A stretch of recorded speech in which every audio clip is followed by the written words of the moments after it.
आप सभी गुरु भाई गुरु बहनों को मेरा प्रणाम। मैं शिव शिष्या गंगा जी।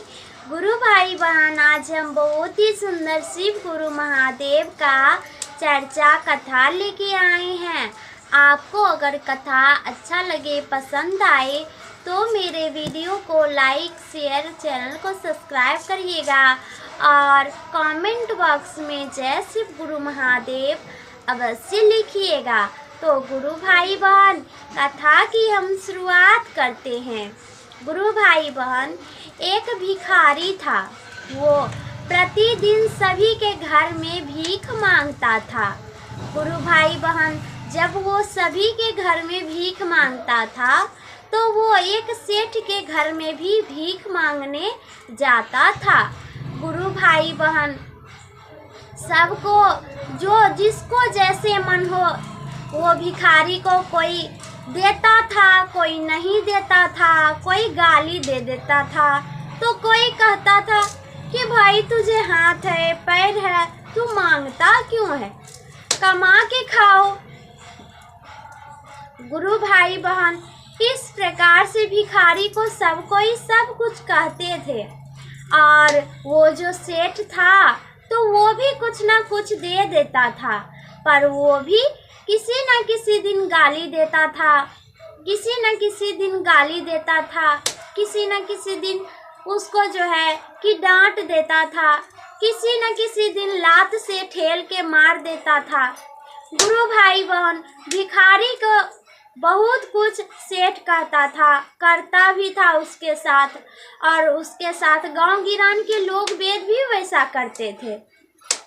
पर गुरु भाई बहन, सेठ ऐसा जब करते थे या फिर और भी कोई ऐसा करता था उस भिखारी के साथ बुरा कर्म, तब जो है वो भिखारी कहता था कि जैसा तुम करते हो वो तुम्हारी कर्म, तुम्हारी गलती महादेव माफ करे, भगवान माफ करे। जो तुम पाप कर्म कर रहे हो वो तुम्हारा पाप भगवान क्षमा करे। गुरु भाई बहन, भिखारी ऐसा कहता था वो, और वहाँ से चला जाता था। तो वो किसी को बद्दुआ कभी भी नहीं देता था। वो जब भी बोले कोई उसको मार देता या कोई गाली देता तो वो इतना ही कहता कि तुम्हारी ये पाप कर्म भगवान माफ करे। इतना कह के वो भिखारी वहाँ से चला जाता था। रोज रोज दिन वो ऐसा ही सबको बोलता था। तो गुरु भाई बहन, फिर एक दिन सेठ के घर आया भिखारी मांगने के लिए। तो बोला कि हमको कुछ खाने के लिए दे दीजिए। गुरु भाई बहन, सेठ बोलता है कि अरे तुम सब दिन भिखारिये रह जाएगा, सब दिन तुम मांगिए के खाएगा, क्या तुम कमा नहीं सकते हो। गुरु भाई बहन ऐसा बोल के अब उसको दे दिया। अब बेचारा वो चला गया। रोज दिन ऐसे ही करता था। गुरु भाई बहन, एक दिन क्या हुआ कि भिखारी सुबह सुबह ही आ गया और सेठ किसी काम से बाहर जा रहा था। जब सेठ किसी काम से बाहर जा रहा था तो वो एक बहुत ही कीमती कागज था, कोई चीज था उसमें लिफाफे में, तो वो ले करके जाना चाहता था, बाहर जा रहा था। पर उसकी पत्नी ढूंढते ढूंढते परेशान हो गई, नहीं मिला। अब वो सेठ भी ढूंढ ढूंढ के परेशान हो गया, बड़ा गुस्सा में था क्योंकि उसको टाइम बर्बाद हो रहा था, लेट हो रहा था। और गुरु भाई बहन, उसी क्षण वो भिखारी आ गया, कहता है बाबूजी मुझे कुछ दे दीजिए खाने के लिए, हाथ पसार के। गुरु भाई बहन, जब ऐसा बोला भिखारी तो क्या किया, सेठ बड़ा गुस्सा आ गया कि अरे सुबह सुबह तो हम पूरा गुस्सा अपने हैं, मेरा अपने मूड खराब है, ऊपर से तुम हमको भुकाने आ गया है, अभी रुको हम तुमको देते हैं। गुरु भाई बहन, क्या किया सेठ कि एक ढेला उठाया और उसको मार दिया कपार पे। भिखारी को मार दिया तो भिखारी का सर फूट गया तो खून बहने लगा। गुरु भाई बहन, अब वो भिखारी फिर कहता है कि तेरी ये पाप कर्म भगवान महादेव क्षमा करे। ऐसा कह के भिखारी जाने लगा। तब गुरु भाई बहन सेठ का याद आया एक बात कि अरे रोज इसको डांटते हैं, रोज धकेल के भगा देते हैं, अब फिर भी ये हमको बद्दुआ नहीं देता है। और आज तो हम इसका खून बहा दिए, कपार फोड़ दिए तो खून बह गया, अब फिर भी आज ही हमको कुछ नहीं बोला भिखारी, और हमको जो है कि बोलता है कि भगवान क्षमा करे, बद्दुआ नहीं दिया हमको। तो इसके पीछे कारण क्या है? अब गुरु भाई बहन सब कुछ भूल करके सेठ उसके भिखारी के बारे में सोचने लगा। अब वो जो भिखारी था तो उसके पीछे पीछे जाने लगा। कहता है कि आज हम राज का पता करके रहेंगे कि क्या राज है इस भिखारी का, ऐसा क्यों कहता है, क्या कारण है, क्या वजह है।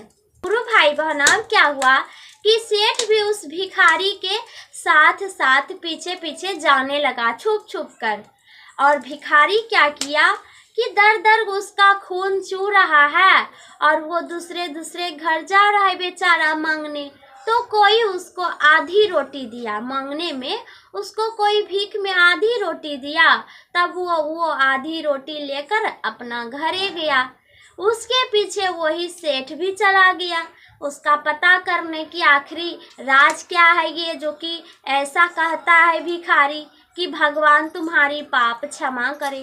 गुरु भाई बहन जब हो गया तो क्या देखा सेठ कि अरे ये जो भिखारी है एक टूटी फूटी घर यानी झोपड़ी के अंदर घुस रहा है। गुरु भाई बहन वो झोपड़ी किसी का नहीं, वो भिखारी का ही था। और वो झोपड़ी के अंदर प्रवेश किया और गुरु भाई बहन साथ में वो जो सेठ था उसको देखने लगा, झांकने लगा। तब क्या देखता है सेठ कि एक वृद्ध महिला है जो कि खटिया पे लेटी हुई है। वो जब देखी भिखारी को उठ पुट के खड़ा हो गई। कहती अजी आप आ गए, बताइए कि क्या लाए हैं आज भीख में, मांग के क्या लाए हैं भीख में।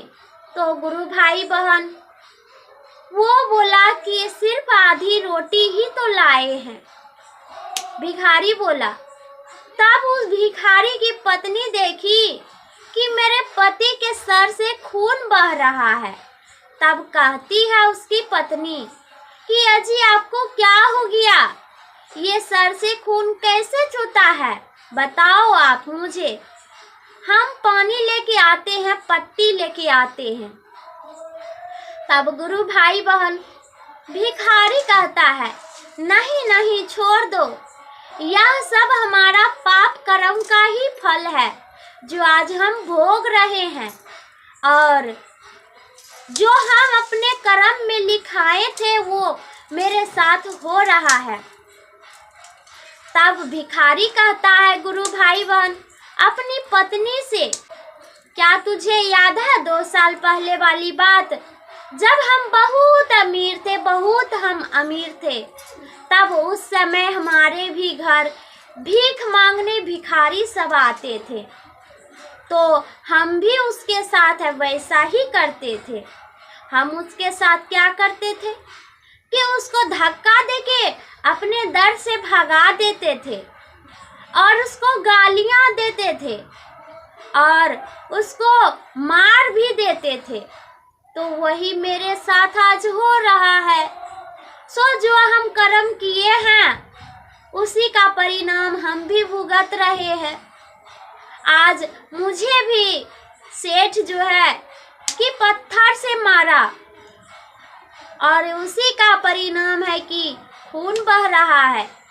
सो इसमें सेठ का गलती नहीं, इसमें मेरे ही कर्मों का गलती है।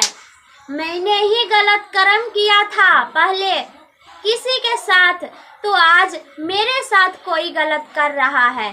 तो गुरु भाई बहन सेठ ये सब वाणी भिखारी का सुन रहा था।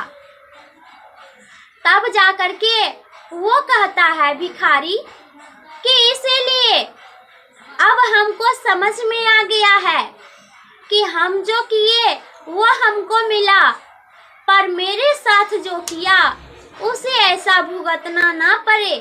इसलिए हम सबको कहते हैं, जो अगर कोई मारता है, कोई डांटता है, या कोई भगा देता है, या कोई कुछ भी करे, हम उसके लिए इतना ही महादेव से दुआ करते हैं कि हे भगवान, हे महादेव, हे प्रभु, आप उन इंसान की जो मेरे ऊपर पाप कर्म कर रहे हैं, उनकी पाप को आप क्षमा कर दीजिएगा प्रभु। जो आज हम भुगत रहे हैं, वैसे ही कोई भी अब मनुष्य ना भुगते, इसलिए हम किसी को बद्दुआ नहीं देते हैं और हम क्षमा की याचना करते हैं परमेश्वर से कि प्रभु सबकी पाप को क्षमा कर दे, ऐसी गलती अब उनके साथ ना बीते। इसलिए हम सब के लिए क्षमा याचना चाहते हैं। तो गुरु भाई बहन, अब जो सेठ था उसे समझ में आ गया, वो जान गया कि यह भिखारी एक दिन अमीर आदमी था और जो ये किया अपने जीवन में वो इसके साथ बीत रहा है, और हम जो किए तो मेरे साथ भी बीतेगा। इसलिए से आज हे प्रभु प्रण लेते हैं भगवान परमेश्वर महादेव कि हम भी कोई गलती नहीं करेंगे और हम अपनी गलती के लिए जो किए हैं उसके लिए हम क्षमा याचना मांगते हैं प्रभु, और अच्छे कर्म करेंगे, आप मुझे क्षमा कीजिएगा। तो गुरु भाई बहन, अब क्या हुआ कि जो भिखारी था वो अपनी पत्नी के साथ रह ही रहा था सही पूर्वक, और वो जो सेठ था वो अपने घर गया और फिर अगले दिन जब उसके दर वही भिखारी आया तो उसे प्रेम पूर्वक बैठाया, भोजन कराया और उनसे क्षमा याचना मांगा। उसके बाद गुरु भाई बहन कहा कि आप जब भी आएंगे तो मेरे दर से खाली नहीं जाएंगे। गुरु भाई बहन, सेठ जो था अब उसको पूरा सम्मान के साथ सब कुछ देता था, दान करता था और उनकी इज्जत करता था। तो गुरु भाई बहन देखिए कि किस प्रकार मनुष्य को अपने ही कर्मों का भोग खुद को ही भोगना पड़ता है। इसलिए आप जैसा भी कर्म करते हैं वो खुद के ही लिए करते हैं। गुरु भाई बहन, अगर कहीं भी गलती हो तो क्षमा कीजिएगा, और ये मेरी वीडियो कथा अच्छा लगे, पसंद आए तो कथा को ज़्यादा से ज़्यादा शेयर करिएगा, लाइक शेयर और सब्सक्राइब अवश्य करिएगा। मैं शिव शिष्या गंगा जी आप सभी गुरु भाई गुरु बहनों के चरणों में कोटि कोटि प्रणाम करती हूँ। जय शिव गुरु, जय महादेव।